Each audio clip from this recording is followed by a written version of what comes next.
Bismillahirrahmanirrahim. Assalamualaikum warahmatullahi wabarakatuh. Pemirsa MTA TV dimanapun Anda berada, alhamdulillah jumpa lagi kita di Gembita Nusa Teruna. Saat ini saya Irwan Firman temani Anda sampai nanti jelang pukul 16 waktu Indonesia Barat. Kabar sehat ya, mudah-mudahan, dan terus optimis melakukan kegiatan di tempat masing-masing. Amin. Meskipun tetap menjaga protokol kesehatan, namun tidak mengurangi kualitas aktivitas kita sehingga kita bisa menghasilkan sesuatu yang terus dan terus optimal. Pemirsa dimanapun Anda berada, kita gelurakan terus semangat pemuda. Berapapun usianya, tapi selalu muda untuk bisa berkontribusi terbaik bagi di sekeliling kita. Nah, pemirsa, di kesempatan sore ini kedatangan tamu spesial di program Gembita Nusa Teruna ini. Beliau Bapak Wakasat Intelkam Polresta Surakarta, berikut Ketua Umum Pemuda MTA Pusat, hadir di tengah-tengah kita. Kita nanti akan ngobrol banyak ya di sore ini terkait dengan peran pemuda sebagai garda depan Kamtibmas. Saya sapa dulu narasumber-narasumber hebat yang ada di tengah-tengah kita. Assalamualaikum warahmatullahi wabarakatuh. Waalaikumsalam warahmatullahi wabarakatuh. Bisa dilepas maskernya. Kita sudah jaga jarak ini ya. Siap. Baik. Pertama ada Bapak AKP Ngafifuddin Muhtar, Fawais SPD. Sehat ya Pak ya? Alhamdulillah sehat. Alhamdulillah sehat. Akhirnya bisa mampir ke MTA TV. Kalau di pekan lalu baru suara beliau yang kita dengarkan di 10 radio jaringan kita ya, Pak Muhtar ya? Ya, siap. Di program Kabar Persada akhir pekan. Nah, hari ini kita bahas lebih dalam nih ya nanti Pak Muhtar terkait dengan peran pemuda sebagai garda depan Kamtibmas. Dan di samping beliau Mas Jamaluddin AMD selaku Ketua Umum Pemuda MTA Pusat. Sehat Mas Jamal? Alhamdulillah sehat. Alhamdulillah sehat. Gak boleh sakit ya untuk saat ini ya. Sehat terus. Amin, insyaallah doanya. Insyaallah. Baik. Dan juga tentunya untuk pemirsa nanti yang akan bergabung bersama, kami tunggu di 02716793000 ataupun di SMS dan WhatsApp kami di 08112553000. Nah, pemirsa dimanapun Anda berada, Pak Muhtar telah hadir di tengah-tengah kita. Ini mudah-mudahan nanti bisa menularkan semangat jiwa mudanya. Siap. Apalagi terkait dengan Kamtibmas ya, Mas Jamal dan juga Pak Muhtar, ini sepertinya menjadi PR besar bagi para pemuda untuk menjadi garda terdepan di saat ini. Nah, saya ke Pak Muhtar terlebih dahulu. Nih Pak, kalau melihat potensi pemuda saat ini ya Pak ya, entah yang tergabung di berbagai elemen kepemudaan apapun, di gerakan apapun, di agama apapun bahkan, sepertinya saat ini dituntut untuk menjadi garda terdepan dalam Kamtibmas melalui potensi-potensi hebatnya. Tanggapan Pak Muhtar dulu gimana? Ya, terima kasih. Kalau pemuda itu kan orangnya itu masih seger ya. Kondisi fisiknya masih bagus, cara berpikirnya masih cemerlang, maka potensinya perlu digali. Kalau pemuda sudah digali potensinya, banyak kreativitas yang dia miliki. Jangan sampai kemudian dia malah sia-sia. Banyak sebenarnya sekarang itu pemuda harus ditempatkan pada tempat yang benar. Jangan sampai nanti malah salah langkah. Karena banyak kali pemuda-pemuda sekarang itu sudah tidak terkoordinasi dengan baik. Baik, tidak terkoordinasi dengan bagus. Nah, ini kebetulan Mas Jamal juga baru dikasih amanah. Kita barengan ya Mas ya? Ya. Pemuda Pusat terkait dengan ini tadi, sedikit tanggapan barangkali dari Pak Muhtar tadi, ini banyak yang tidak terkoordinasi. Gimana Mas Jamal? Jadi kalau kita boleh melihat ke perundangan kita, dan Muhtar, di Undang-Undang Nomor 40 tahun 2009 kita kan di situ diamanahkan oleh negara fungsi, kemudian potensi, kemudian ada cita-cita, hak, kewajiban pemuda Indonesia utamanya, yang di situ peran pemuda ada 3. Kalau kami di situ di undang-undang ada sebagai kekuatan moral, yakni diharapkan pemuda kita itu ya yang beriman dan bertawakal kepada Tuhan Yang Maha Esa, kalau kita pada Allah Subhanahu wa taala. Kemudian sebagai insan yang sadar hukum. Tentunya ini yang diharapkan, karena ya pemuda kalau tidak sadar hukum tentu ini merepotkan kepolisian. Kemudian pemuda diharapkan jadi kontrol sosial di mana berperan sebagai pemberi masukan kepada pemerintah dalam hal ini untuk melayani masyarakat. Kemudian juga menjadi agen perubahan, karena di era teknologi ini yang menguasai itu adalah pemuda. Lah ini perlu dikondisikan. Ya, dalam tadi misalnya kurang terkondisi gitu. Nah, maka ini kita harapkan seluruh pemuda kita, utamanya pemuda Islam, merapat ke masjid-masjidnya, kepada keluarganya untuk dikondisikan oleh keluarganya, dan kepada kepala ke masjidnya dikondisikan oleh para ulama-ulamanya. Nah, ini yang tentu dengan dikondisikan oleh keluarga, dikondisikan oleh para ulamanya ini tentu semoga pemuda-pemuda, utamanya pemuda Islam tadi menjadi garda depan dalam memelihara Kamtibmas. Demikian. Jadi ini sudah satu frekuensi ya Pak ya kira-kira ya. Sudah satu frekuensi dan kita siap menjadi garda terdepan untuk Kamtibmas ini. Nah, Pak Muhtar, banyak sekali pemuda-pemuda, bahkan ada di satu sisi pemuda menjadi pelopor kebaikan, tapi di sisi lain malah menjadi pelopor untuk pelanggar Kamtibmas begitu. Kira-kira apa sepanjang pengalaman Bapak di kepolisian yang menyebabkan penyebabnya itu apa saja kira-kira pelanggaran-pelanggaran begitu? Banyak sekali ya pelanggaran pelanggaran Kamtibmas. Itu sebenarnya faktornya ada ya, ideologi ada, politik juga ada, faktor ekonomi, faktor sosial, faktor keamanan, banyak sekali. Kalau masalah ideologi kita sering kadang-kadang pemahamannya remaja-remaja yang mungkin masih pemahaman hanya textbook lah, tekstual. Jadi kadang-kadang tekstual karena sudah semangatnya terhadap agama sehingga dia dengan semangat sekali tapi tidak pernah diikuti dengan pengalaman. Hanya tekstual saja dan mungkin dia rumangsa wis pinter dhewe sehingga menjadikan dia kadang-kadang menjadikan pelanggaran langsung. Nek ora iki malah sering saya sampaikan bahwa nana iki melanggar hukumnya Gusti Allah tetap aku ora gelem. Nah itu menjadi masalah. Nek urune hukumnya Gusti Allah wa malam yakum bima anzalallah wa ulaika humul kafirun tetap kafir. Nah, jadi itu masalah. Kowe melu Pancasila kowe ini yang jadi pelanggaran secara ideologi. Baik. Politik sekarang politik identitas, orang-orang sekarang mencari kepengennya ini ora partaiku ora, banyak sekali kan ora partaiku ora, ora organisasiku ora, menjadi permasalahan kompleks, gesekan-gesekan, menjadi pelanggaran-pelanggaran, banyak permasalahan. Kemudian faktor ekonomi, kalau faktor ekonomi itu sekarang ini pandemi itu susah sekali. Saya itu masyarakat itu di kampus itu libur, sekolahan libur, akhirnya kos-kosan itu nganggur, kos-kosan kosong pada sambat, ini kosan kosong sambat, penjual nasinya ya ora payu, laundrynya ora payu, mereka mengeluh terus piye. Ini yang menjadikan permasalahan banyak faktor ekonomi, dan sekarang faktor ini semua orang berebut untuk mendapatkan ekonomi. Banyak sekali terjadi penipuan-penipuan. Apalagi sekarang arisan sekian kok dapat sekian atau mungkin invest sekian, invest ini faktor ekonomi, penipuan ekonomi sehingga menjadikan gangguan keamanan, lapor di Polresta sana langsung. Karena apa?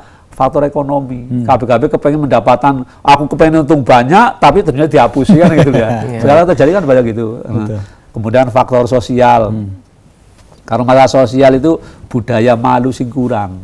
Sekarang itu orang sudah tidak, budaya malu itunya sudah mulai berkurang. Wong-wong sing sugih-sugih kudune kan harusnya kan membantu yang miskin. Orang malah wong sugih njaluk itu, apalagi wong sugih korupsi kan gitu masalah. Tidak punya rasa malu, walaupun stop korupsi tapi kan kadang malah gitu, stop korupsi tapi malah ternyata banyak juga yang melawan korupsi. Banyak sekali orang-orang budaya malu, mana kita setelah lebaran kita orang-orang sudah punya uang, sudah mampu, tapi di fitrahku, di zakatku kan sering minta ya, kebanyakan jadi jamak, aku jalur fitrah, itu budaya. Kalau Pak Ustadz Jamal itu al-yadin mula khairum min yadis sufla ya, jadi tangan yang di atas yang memberi. Saya tidak memberi, wong saya diberi, jadi saya ngambil, bukan itu. Jadi ini menjadikan permasalahan kadang-kadang orang tidak punya rasa malu, sehingga orang-orang itu menjadi gesekan, terjadinya orang-orang menjadi permasalahan. Termasuk tidak punya rasa malu, sekarang orang-orang berpakaian.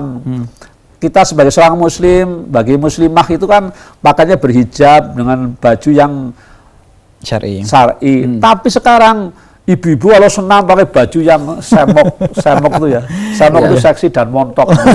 Membentuk ya. Iya, sedet, seksi dan padat. Jadi sedut, seksi, gendut. Jadi kelihatan seperti saya bodinya ini mutul-mutul kan ya menjadikan asusila itu loh, tidak asusila. Jadi permasalahan seperti itu. Kan itu menjadi jadi melihat kepengen. Lah itu menjadikan permasalahan secara faktor itu jadi masalah sosial. Kemudian kalau keamanan ini sekarang ada radikalisme, ekstremisme, terorisme, itu panjang sekali lah.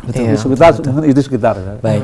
Dan mudah-mudahan melalui faktor-faktor ini tadi kita mulai berkolaborasi saat ini ya, Pak Muhtar ya. Siap. Berkolaborasi dan bisa kerjasama. Kira-kira pos-pos mana yang bisa kita bicara bareng-bareng, kira-kira seperti itu. Dan mudah-mudahan bisa menjadi pagar dulu ini untuk terutama para pemuda ya. Dari Mas Jamal sendiri gimana Mas? Siap nggak kira-kira ini anak-anak muda diajak untuk kolaborasi di ranah-ranah kebaikan? Iya. Jadi memang pemuda ini memang membutuhkan istilahnya teladan. Ini mohon maaf. Jadi kalau memang mau dibicarakan teladan mungkin memang kurang keteladanan di negara kita di saat ini. Kalau kita lihat juga ini sewu ya dan montar ya. Jadi untuk penegakan hukum itu kan juga menjadi istilahnya di Astagatra kita kan Ipolek Sosbud Hankam. Juga di situ ada pertahanan keamanan dan juga yang sebenarnya kalau gangguan Kamtibmas itu kalau saya pribadi itu di hari-hari ini adalah kurangnya kepastian hukum dan jadi mohon maaf. Jadi memang kalau kita lihat di media bagaimana ini sudah lepas di penyidikan sih ya, misalnya sudah di penjatuhan vonis, misalnya kemarin ada salah satu jaksa yang hanya divonis sekian dengan korupsi sekian ratus disuap ya sekian ratus ribu dolar, kemudian bahkan hanya divonis hanya sekian tahun. Di balik itu ada salah satu ulama kita yang juga kasusnya demikian, kita lihat vonisnya juga sama 4 tahun. Ini tentu penegakan hukum ini kan akhirnya bergolak dan seterusnya menjadikan sumbu pendek di masyarakat. Juga kita lihat tadi sudah juga korupsi, bagaimana sekarang ini memang kecintaan kepada dunia, hedonisme ini dipertontonkan oleh media. Untuk itu di MTA TV perlu hedonisme harus dihapuskan. Karena kenapa? Karena memang ya tadi akhirnya tanpa pengen bekerja keras, pengennya hidup enak. Seperti itu. Mungkin seperti itu Mas. Jadi media juga berpengaruh, kemudian orang tua, keluarga, yang jelas lingkungan. Asalkan kita semuanya tadi kembali kepada ketuhanan kita yang Maha Esa, kita tingkatkan iman dan takwa kita, insya Allah Kamtibmas akan terkendali. Baik. Untuk saya memberikan itu, jadi seperti kepastian hukum Mas Ustaz Jamal sampaikan bahwa hukum di Indonesia itu kadang kita harus tahu juga bahwanya ketentuan hukumnya itu kadang-kadang pasal ini korupsi kok hukumannya segini, pasal nyolong pitik kok segini. Jadi mungkin bukan pada penegak hukumnya juga bisa, tapi juga karena undang-undangnya yang harus direvisi. Mungkin juga seperti itu loh. Masalahnya kadang-kadang kita juga ada perlu kadang-kadang kepastian hukum itu tidak hanya penegakan saja, perundangan juga. Ada perundangannya juga kadang-kadang arta hukum wong ora ning undang-undangnya. Dihukum undang-undang masih ragu-ragu, menjadikan polisi melangkah kadang-kadang mungkin tegakan malah polisinya di pra-peradilan. Kadang-kadang juga seperti itu. Ya, tentunya mudah-mudahan diskusi singkat kita yang sangat singkat banget ini bisa menjadi salah satu referensi juga ya, Pak Muhtar, Mas Jamal dan semua yang sedang menyimak. Tapi dengan adanya diskusi-diskusi ini kemudian ada simpulan-simpulan yang berkualitas. Langkah-langkah konkret gimana sih kemudian bisa tersampaikan ke pemegang kebijakan gitu, Pak Muhtar? Maksudnya untuk yang rekomendasi positif dari teman-teman pemuda barangkali melalui diskusinya ke penegak hukum terkait gitu, bisa nggak disampaikan? Sebenarnya kunci langkah-langkah sebenarnya hanya satu, kejujuran. Hanya yang penting kita kalau berbuat jujur. Jadi kalau sudah jujur sebenarnya langkah apa-apa itu enak. Orang yang jujur itu melaksanakan juga tenang, menyampaikan juga tenang, tidak ada permalaman. Cuma kadang-kadang untuk berbuat jujur itu yang susah. Jadi butuh kejujuran. seperti disampaikan Ustaz Jamal itu harus ada contoh. Contoh ya dari pribadi harus jujur dulu. Jadi ngomong seperti ngomong jangan cuma ngomong toh, tapi praktek juga harus ngomong. Jadi kejujuran apa yang diomongkan dengan yang itu sama. Kalau sudah ada itu ya tinggal melangkah kemana-mana, ada masalah. Jadi untuk saat ini ya udah deh mulai dari diri sendiri dulu, kira-kira gitu ya Pak ya. Ya, dan kalau selain dari itu memang istilahnya tawasau bil haq ya, tawasau bil sabr. Jadi kalau kita umat Islam juga ada di situ kewajiban untuk saling ingat mengingatkan, kemudian budaya untuk menerima nasihat itu dengan enak. Karena memang ini yang mungkin yang sedang kurang di negara itu. Termasuk anak-anak kita sekarang dinasihati juga susah ya. Pemuda juga sama, kadang-kadang dinasihati juga istilahnya menolak lebih galak. Iya, lebih galak. Ini memang entah apa yang kurang di negara ini. Yang jelas sekali lagi kalau kembali kepada fitrah, kalau kita dekat dengan agama, insya Allah hati menjadi enak ketika dinasihati, diterima dan seterusnya. Demikian Mas Firman. Jadi kalau kami di Pemuda MTA sudah mengikrarkan, ada 5 ikrar kami yang jelas dalam bersinergi atau bersatu dengan masyarakat. Yang dikedepankan adalah akhlakul karimah, karena kita bersinergi bersosialisasi dengan banyak orang. Disitulah budaya akhlakul karimah, penanaman budi pekerti yang baik dari tengah keluarga, kemudian pemuda sebagai yang tadi yang punya potensi, yang punya kekuatan tadi, kalau bisa berakhlakul karimah, itu nantilah yang menjadi garda depan dalam Kaptimas tadi. Baik. Siap ditunggu pergerakan bareng-barengnya ya, kira-kira seperti itu ya. Meskipun harus pelan-pelan ya, pelan-pelan ya Pak Muhtar ya. Siap. Nanti kalau perlu tidak di forum ini nanti, dan Muhtar nanti membina pemuda dalam forum khusus nanti. Betul. Baik, ini PR dan Muhtar tambah banyak nih nantinya tentunya ya. Baik, dan masih banyak pembahasan-pembahasan kita, Pak Muhtar dan juga Mas Jamal. Kita rehat dulu ya. Tidak terasa langsung dapat 30 menit kita. Kita rehat dulu pemirsa untuk menyimak beberapa informasi berikut ini.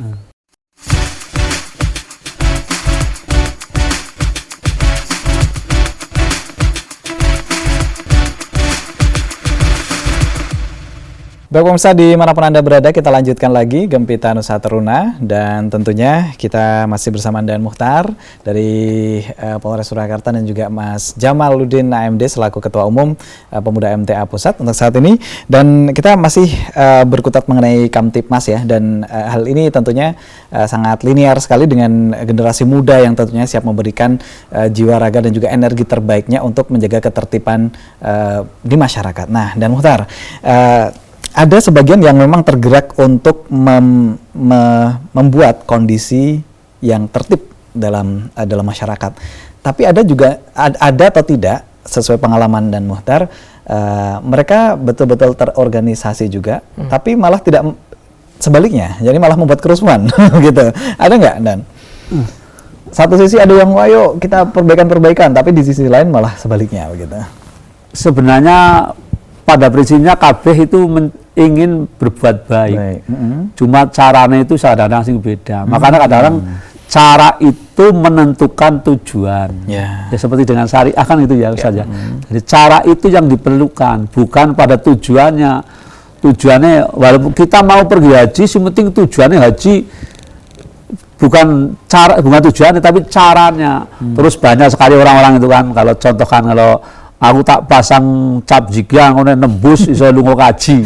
Tapi kan caranya salah. Maka cara itu yang menunjukkan untuk tujuan yang benar. Cara yang benar, tujuan yang benar. Nah, sekarang banyak organisasi karpe jaring, tapi cara-caranya kadang-kadang tidak benar. Maka terjadinya sekarang mereka kadang-kadang sudah punya organisasi, sudah kuat, tapi ternyata caranya digunakan karena untuk kepentingan-kepentingan. Oh, aku dadi ketuane, aku kan iso nyekel kabehan. Aku nyekel kabehan, ekonomine lancar. Aku aku nyekel kono menjadi organisasi, malah dadi meresahkan. Itu jadi merasakan. Sebenarnya itu tergantung seperti itu. Jadi ada satu benang merah yang perlu kita ketahui dari simpulan dari kata-kata Dan Muhtar, bahwa hal yang baik caranya pun juga harus dengan cara yang baik. Kira-kira seperti itu. Gimana Mas Jamal mengenai hal ini?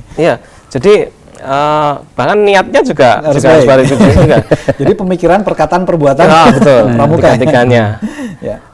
Itu bisanya tadi dengan bimbingan, arahan, dan juga dari pribadi di pribadinya juga. Ini kita menghadapi 3 kelompok besar pemuda, dan kalau boleh kita simpulkan. Jadi ada pemuda-pemuda kita yang potensialnya sudah bagus sekali, itu yang perlu diarahkan. Kemudian ada juga yang biasa-biasa. Ya, sekarang ini yang biasa-biasa ini juga istilahnya mau ke sini mau ke sana. Ini yang ini masih ini masih bingung. Dan juga memang ada yang istilahnya menganiaya dirinya sendiri. Jadi di hari ini kan kita peringati Hari Anti Narkoba Sedunia Internasional hari ini.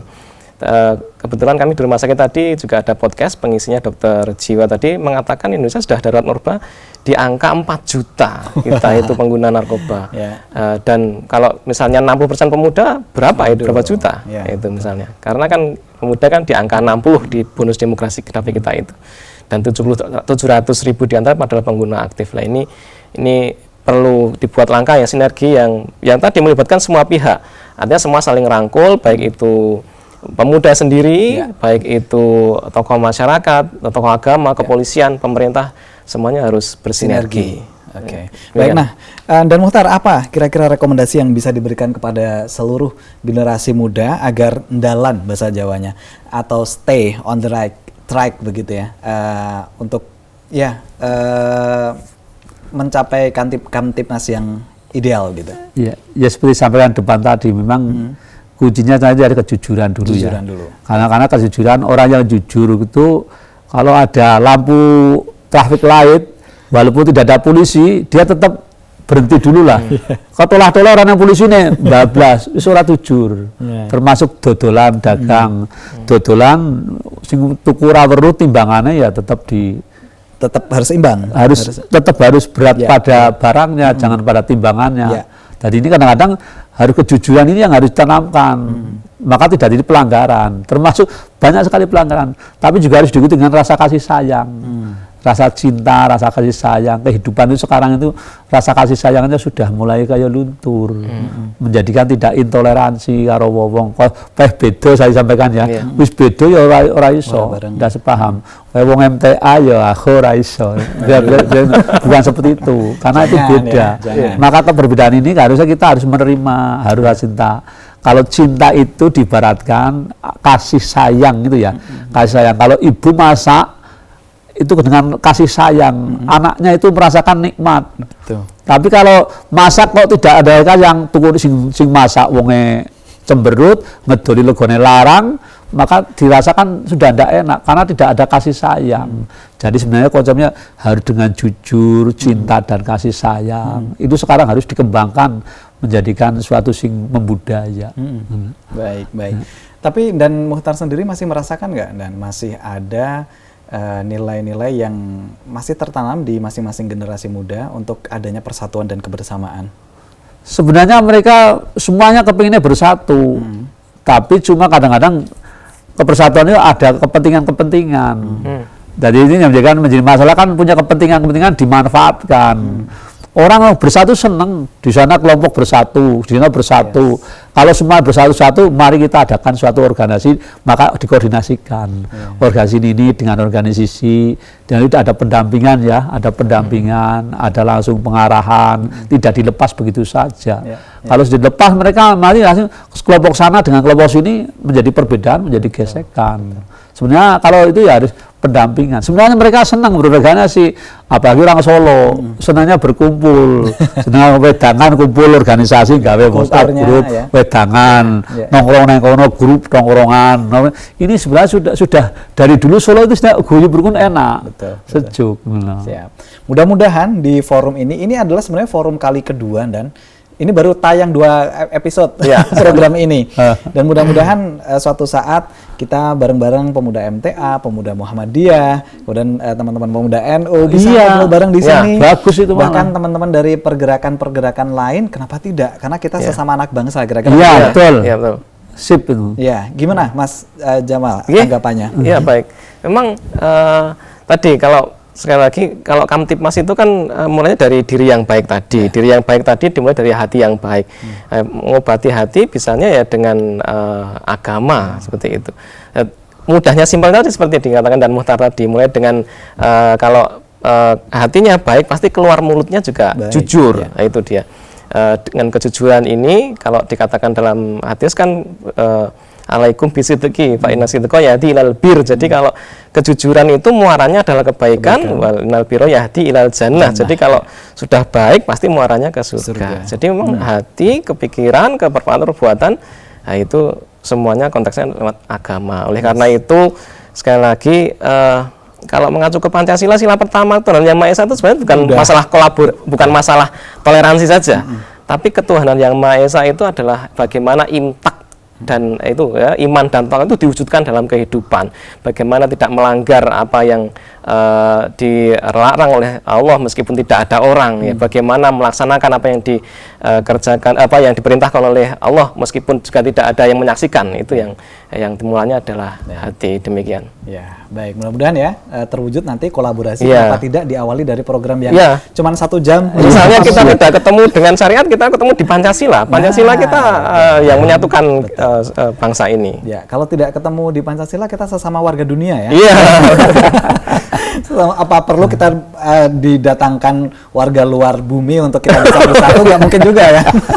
Tapi kadang-kadang di konsep seperti itu ya, kita tapi ya jauh dari itu mudah-mudahan kebersamaan kita bisa lah ya kita bangun melalui diskusi-diskusi ringan seperti ini. Dan Muhtar juga masih sering mendampingi diskusi-diskusi ringan kebersamaan, persatuan kesatuan pemudaan. Ya sering. Kalau di Solo itu dulu ada Solo Simponi. Solo Simponi itu kan mewujudkan agar orang-orang Solo itu sopan santun, tepos liro dan sebagainya banyak sekali. Makanya kadang saya menyampaikan orang-orang Jawa itu kadang-kadang sok mengidolakan Wali Songo Wali Songo.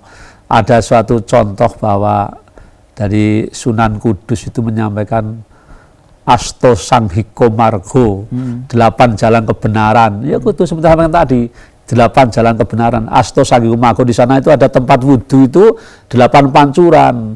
Dia menjelaskan bahwa hatinya harus bersih, hatinya harus baik, pikirannya bersih dan baik, ngomongnya bersih dan baik, perbuatannya bersih dan baik, menyampaikan bersih dan baik, mengajarkan yang bersih dan baik. Itu ada 8 hal. Itu sebenarnya suatu pelajaran prinsip, tapi hanya teori. Jane dosen karo sunane ning ora to gelem prakteke ajaran ya. Asto Sanghiko Margo gitu, jelasan kebaikan. Itu sebenarnya kan dia menjelaskan biar iki lho, basa sing nganggo Jawa wae ora usah nganggo agama, ora usah nganggo tulisan, ora nganggo hadis, tapi iki dilaksanakan sing bener sing apik ngono to. Sebenarnya itu gampang. Baik. Ya, dan Muhtar mudah-mudahan banyak temannya ya. Artinya yang seprinsip seperti ini nih perlu diperbanyak agar tidak sangka ya ternyata di kepolisian ada yang ya seperti ini. Dan Muhtar ini juga katanya takmir ya Dan ya. Gimana Dan? Saya ketua takmir di Aspol Manahan. Sudah orangnya sih ganti itu loh, nggak ada yang mau ganti karena susahnya takmir itu susah sekali. Ya wis sampai kapan lu tidak apa-apa lah. Amanah aja tak pegang. Ya, nanti kalau sholat di sana ketemu beliau ya. Silakan. Baik. Dan Mas Jamal ini dan Muhtar juga ada SPD-nya. Berarti kan beliau guru ya sebenarnya ya. Sedikit kita boleh kenal beliau ya. Jadi dulu apa nih dan background-nya di pendidikannya pendidikan apa? Saya itu kan karena dulu saya itu ditunjuk jadi ketua takmir. Saya kan harus punya bekal, takmir masjid harus punya bekal, yaitu harus belajar Al-Quran dan hadis. Al-Quran dan hadis ada ilmu alatnya, bahasa Arab. Kemudian saya malah dengan itu Mas Edi Sijek itu Susugar itu, saya itu kursus bahasa Arab gundul. Itu Abu Abdul Durusuluhoh jadi 1 sampai 4. Kemudian saya kursus bahasa Arab, saya harus langsung bahasa Arab, terus saya apa langkahnya? Saya harus kemudian tempat ibu mertua kan dekat Mamba Ulum. Kok ibu saya orang tua sakit, saya dampingi di situ, pindah situ. Sekalian sama anak istri. tak kuliah sisan di situ, ngambil jurusan PAI, Pendidikan Agama dengan Islam. agama Islam. Baik. Ya saya di Institut Islam Amba Ulum itu, yang agama Islam itu. Kalau yang lain mungkin kalau polisi kuliah mungkin di SOS atau mungkin di politik atau mungkin di SH, saya mungkin yang SPD sendiri. Baik. Nah, kenapa saya tanyakan? Karena kadang-kadang pendekatan pendidikan ini yang lebih kerasa ya, lebih nyentuh ke apa ya, ke hati lah kira-kira seperti itu. Dan pendidikan ini yang senantiasa ini yang menjadi bekal ya. Kira-kira seperti itu. Gimana Mas Jamal? Karena kalau namanya guru kan yang digugu dan ditiru, bagaimana ucapan perbuatannya bisa dicontohkan, diteladankan kepada utamanya kepada masyarakat, pada anak didiknya. Dan kami rasa ini memang sekali lagi pemuda-pemuda kita itu perlu diarahkan.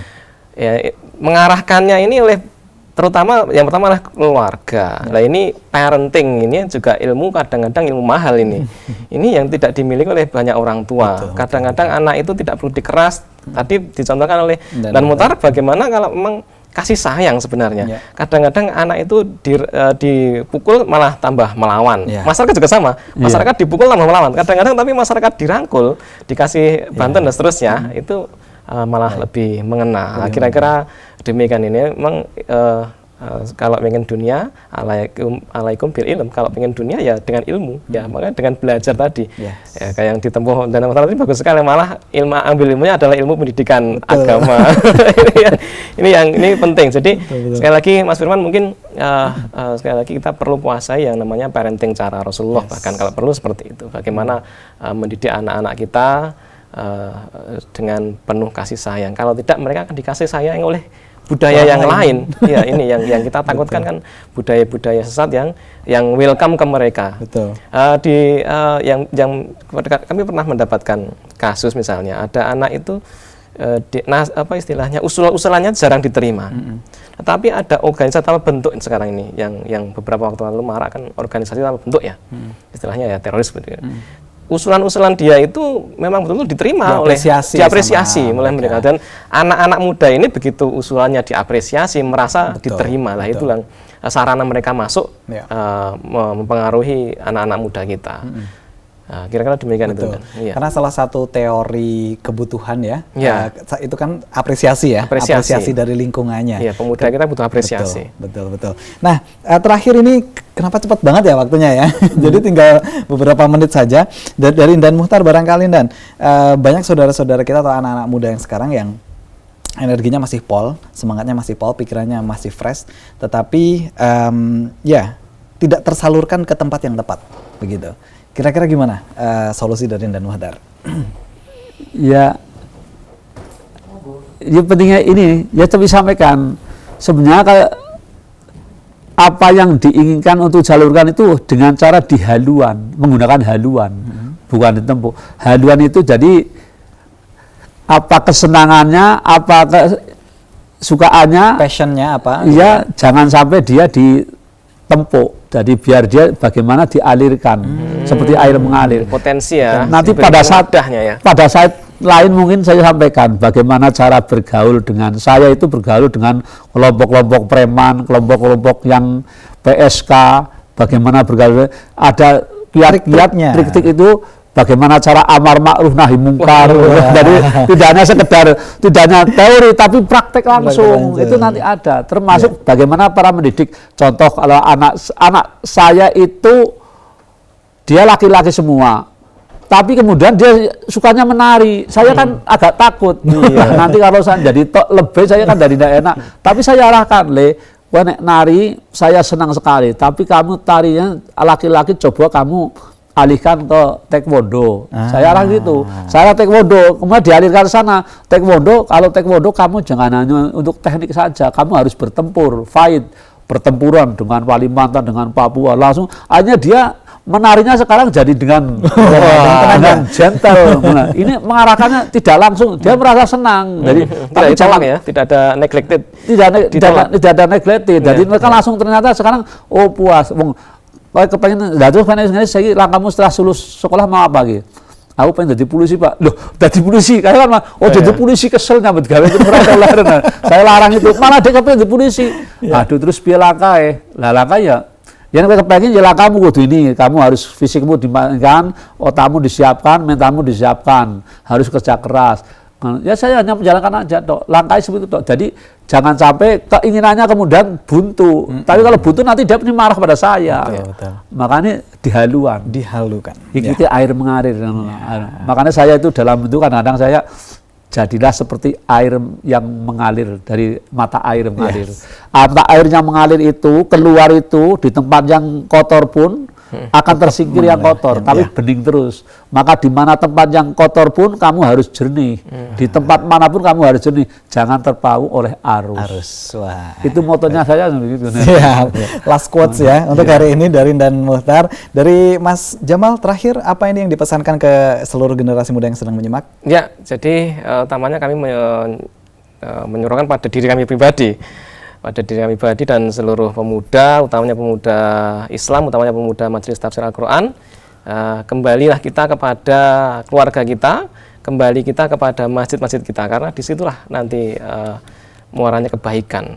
Ya, Rasulullah itu diperintahkan hanya boleh meminta sesuatu satu saja atas seruan beliau, yaitu agar berkasih sayang kepada keluarga kita. Nah, itu tentu dengan kita mulai kasih sayang pada keluarga kita, tentu ini bibit-bibit kasih sayang ini menjadi bibit juga kamtipmas di masyarakat. Dan kemudian dengan adanya keluarga yang baik ini dan juga ada misalnya tadi alhamdulillah Pak Muhtar juga adalah takmir ya, masjid-masjid yang baik ini juga menjadi istilahnya tempat bertumbuhnya pemuda. Daripada tumbuh di mana, lebih baik tumbuh di masjid. Nah, ini tentu ini yang kekuatan-kekuatan yang seperti ini, kekuatan-kekuatan baik kita ini yang harus kita tumbuhkan terus. Semoga sekali lagi pemuda Indonesia utamanya bisa mewujudkan cita-cita nasional kita menjadi bangsa yang maju, bangsa yang beradab tentunya. Demikian. Kita sudah di penghujung kebersamaan kita, dan Muhtar terima kasih. Mudah-mudahan nggak cuma sekali. Mudah-mudahan kapan-kapan bisa silaturahim kembali lagi bersama mungkin teman-teman pergerakan pemuda yang lain juga kita undang, kenapa tidak kita ngobrol bareng di sini. Mas Jamal juga terima kasih. Sehat terus untuk panjenengan. Ya, Mas terus MTA TV. Juara di KPID dan insya Allah nanti. Amin, insya Allah. Matur suwun. Assalamualaikum warahmatullahi wabarakatuh. Waalaikumsalam. Baik pemirsa dimanapun Anda berada, saya sudah kebersamaan kita di Gempita Nusa Teruna untuk sore ini. Alhamdulillah daging semua. Apa yang disampaikan beliau-beliau mudah-mudahan bisa menjadi batu-batu pijakan bagi masing-masing generasi muda untuk terus memaksimalkan potensi yang dimiliki agar bisa bermanfaat bagi orang-orang yang ada di sekitar kita. Saya mengucapkan terima kasih, tetap jaga protokol kesehatan. Assalamualaikum warahmatullahi wabarakatuh. Waalaikumsalam.